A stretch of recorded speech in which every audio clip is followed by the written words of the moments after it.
दोस्तों आज हम आपको बताने वाले हैं एसआईपी में कंपाउंडिंग बढ़ाने के 7 सबसे बेस्ट तरीके। दोस्तों यदि आप म्यूचुअल फंड में एसआईपी के माध्यम से इन्वेस्ट करते हो या आप करने की सोच रहे हैं तो आपको इसके बारे में ज़रूर पता होना चाहिए। दोस्तों इस वीडियो में हम आपको बताएंगे एसआईपी में कंपाउंडिंग बढ़ाने के 7 सबसे बेस्ट तरीके।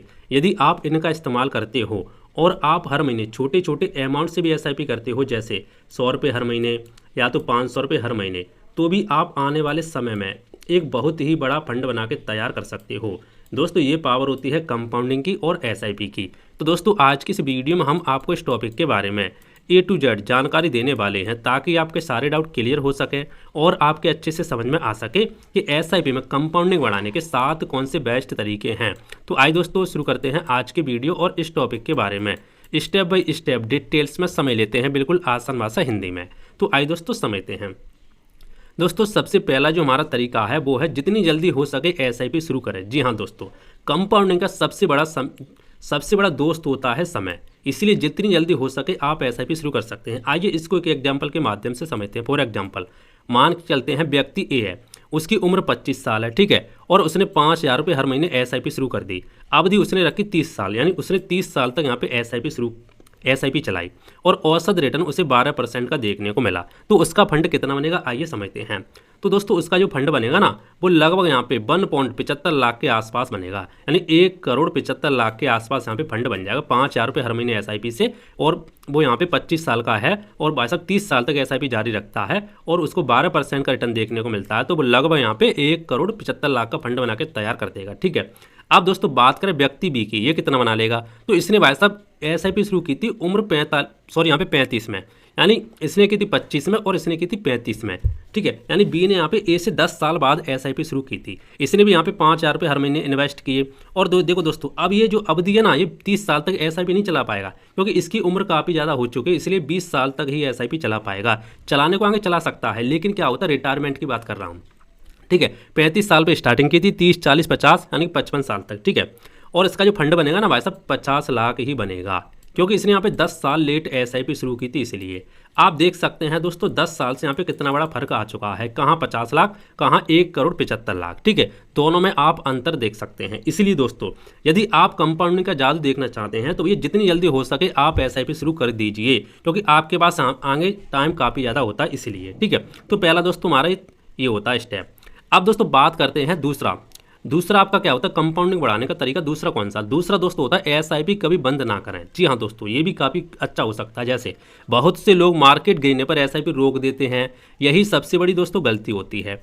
जब मार्केट गिरता है तब आपको कम कीमत पर ज़्यादा यूनिट देखने को मिलते हैं। इस पर हमने एक प्रॉपर वीडियो बना के रखा है कि मार्केट गिरने पर किस तरीके से आपको फायदा देखने को मिलता है। बाद में जब बाजार ऊपर जाता तो वही यूनिट ज़्यादा आपको रिटर्न देते हैं। इसलिए दोस्तों याद आपको एक चीज़ रखनी है, मार्केट क्रैश हो और कंपाउंडिंग का सबसे अच्छा यहाँ पे मौका होता है। जब भी मार्केट क्रैश हो तो आपको यहाँ पे एसआईपी बंद नहीं करनी, हो सके तो आप अपनी एसआईपी का अमाउंट बढ़ा सकते हैं, हो सके तो। और नहीं हो पा रहा है तो जितनी आपकी एसआईपी चल रही है उसको चलने दे, इससे भी कंपाउंडिंग टूट जाती है, ठीक है। जब आप एसआईपी बंद करते तो दिक्कत हो जाती है, तो आपको एसआईपी बंद नहीं करनी, चाहे मार्केट गिरे चाहे कुछ भी हो, क्योंकि जब मार्केट गिरता है तब आपको असली कंपाउंडिंग का फायदा वहीं से देखने को मिलता है। सस्ते यूनिट आपको देखने को मिलते हैं कम पैसों में, ठीक है। तो आपके समझ में आ गया होगा।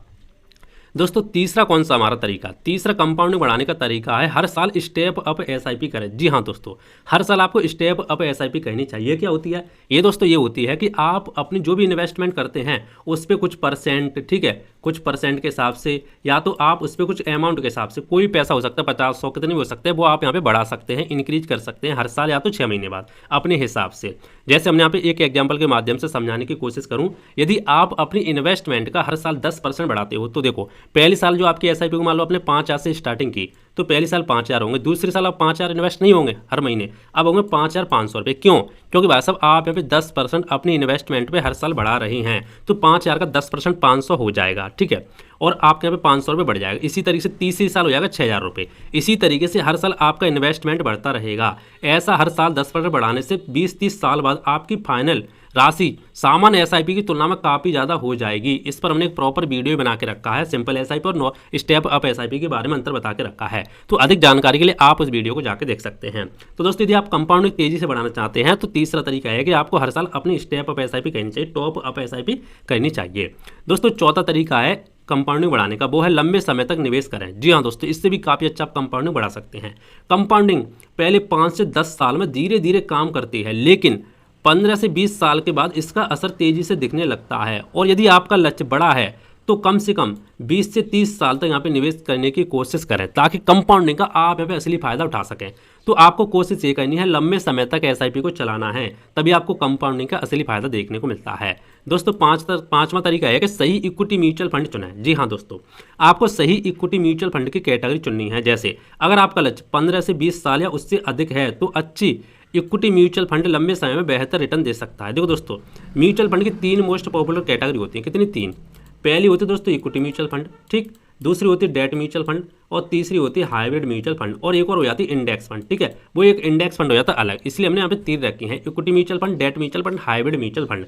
यदि आपके पास समय ज़्यादा है, ज़्यादा रिटर्न बनाना चाहते हैं और ज़्यादा समय है, तो आपके लिए इक्विटी म्यूचुअल फंड की कैटेगरी सबसे बेस्ट हो जाती है। यदि आपके पास सबसे कम समय है और सबसे कम रिस्क लेना चाहते हैं तो आपके लिए डेट म्यूचुअल फंड, यदि मीडियम रिस्क मीडियम रिटर्न लेना चाहते हैं तो आपके लिए हाइब्रिड फंड हो सकता है। और यदि आप मार्केट जितना ही रिटर्न लेना चाहते हैं, जैसे निफ्टी विफ्टी जितना चल रहा है उतना ही मिले, तो आप इंडेक्स फंड में इन्वेस्ट कर सकते हैं। तो यदि आप लंबा समय है, 15 से 20 साल, 10 साल से ऊपर है, मैं तो ये कहूँगा 10 साल से यदि आपके पास समय ऊपर है, तो हमेशा आपको इक्विटी म्यूचुअल फंड की कैटेगरी में ही इन्वेस्ट करना चाहिए। अब आपको फंड चुनते समय क्या क्या चीज़ देखनी चाहिए वो समझो। देखो, अच्छा ट्रैक रिकॉर्ड देके, अनुभवी यहाँ पे फंड मैनेजर देके, एक्सपेंस रेशियो भी देके, लगातार अच्छा प्रदर्शन देखें। यानी म्यूचुअल फंड का आपको कम से कम भाई साहब 10 साल का रिटर्न देखना ही चाहिए कि 10 साल में एवरेज CAGR कितना मिला है, और हर साल का भी देख सकते हैं, 2 साल 3 साल, इस तरीके से। इससे आपको पता चल जाएगा, ठीक है। 1-2 साल का रिटर्न देखकर किसी में इन्वेस्ट ना करें। बाकी दोस्तों, यदि आप प्रॉपर समझना चाहते हैं कि फंड कैसे चुना, इस पर हमने एक प्रॉपर वीडियो बना के रखा है, आपको इसी चैनल पे मिल जाए, जाकर देख सकते हैं। दोस्तों छठवां जो आपका तरीका है कंपाउंडिंग बढ़ाने का, वो है बीच में पैसा निकालने से बचें। जी हाँ दोस्तों, कंपाउंडिंग को सबसे ज़्यादा नुकसान तब होता है जब आप बार बार पैसे निकाल लेते हैं। मान लीजिए आपने 10 साल तक एसआईपी की और फिर पूरा पैसा यहाँ पे निकाल लिया, अब आपकी कंपाउंडिंग फिर से शून्य से शुरू होगी, ठीक है। इसीलिए केवल ज़रूरत होने पर ही पैसा निकाल। मैं तो ये कहूँगा भैया, आपको इमरजेंसी फंड अलग रखना है, अपने इन्वेस्टमेंट को छेड़ना ही नहीं है। जितने भी खर्चे आपको 6 महीने का या मान लो 3 महीने, जितना आपको इमरजेंसी फंड अलग बैंक के अकाउंट में रखना है, ताकि कभी कोई प्रॉब्लम हो तो आप इन्वेस्टमेंट को ना तोड़ें, बैंक के अकाउंट से पैसा निकाल के उस प्रॉब्लम को सॉल्व करें, ठीक। और दोस्तों आपका जो सातवां दोस्तों आपको बताना कमेंट करके कौन सा है, ठीक है। ये मैं नहीं बताऊंगा, सातवां आपको बताना कमेंट करके, और यदि आपको नहीं पता चलता तो अगली वीडियो में आपको बता दूंगा, ठीक है। कमेंट में मैं आपको बता दूंगा सातवां कंपाउंड बढ़ाने का कौन सा तरीका है, आपको कमेंट करके बताना है। मैं ये देखना चाहता हूँ कितने लोग हैं जो इसके बारे में जानते हैं। तो दोस्तों उम्मीद करता हूँ आज का वीडियो आपको पसंद आया होगा। यदि आप इन 7 तरीके का इस्तेमाल करते हैं तो आप अपनी एसआईपी का कंपाउंडिंग काफ़ी तेजी से बढ़ा सकते हैं। तो दोस्तों मिलते हैं इंटरेस्टिंग वीडियो में, तो चलिए जय हिंद, वंदे मातरम, बाय बाय।